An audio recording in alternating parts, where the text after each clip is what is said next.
Le jeu du BFRB qui a demandé beaucoup d'intensité en première période va évoluer et les hommes de Niko Kovac vont adopter un bloc bas. Son compagnie va alors en profiter en s'accaparant de la possession et en cherchant à déstabiliser le BFRB sur l'aile droite pour créer du déséquilibre sur l'aile opposée.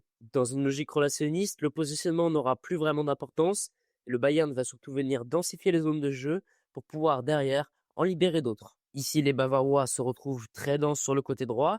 Cette forte concentration force le BFRB à se densifier localement pour compenser. Résultat, l'aile opposée est complètement désertée, offrant des boulevards à Olysée ou Luis Diaz pour attaquer la surface de réparation.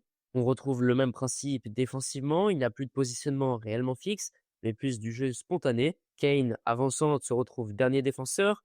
Olysée, ailier, se retrouve latéral aux côtés d'Upamecano pour former un triangle compact autour d'Adeyemi. En l'enfermant dans ce petit périmètre, il coupe net la transition offensive du B4B avant même qu'elle ne commence. Et on retrouve ici un principe clé du relationnisme. Il n'y a plus réellement de structure. Ce qui compte le plus, c'est la protection de l'espace, quitte à avoir des joueurs à vocation offensive qui se retrouvent dernier défenseur. Et au lieu de fuir la densité axiale du B4B, le Bayern va s'y engouffrer volontairement en attirant les défenseurs de Dortmund au centre du jeu.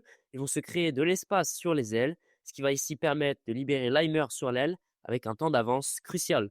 Le jeu du Bayern ne va pas se concentrer alors sur des positions fixes, mais sur les combinaisons possibles pour faire progresser le jeu au maximum. Et c'est pourquoi Leimer latéral va permuter pour attaquer la profondeur.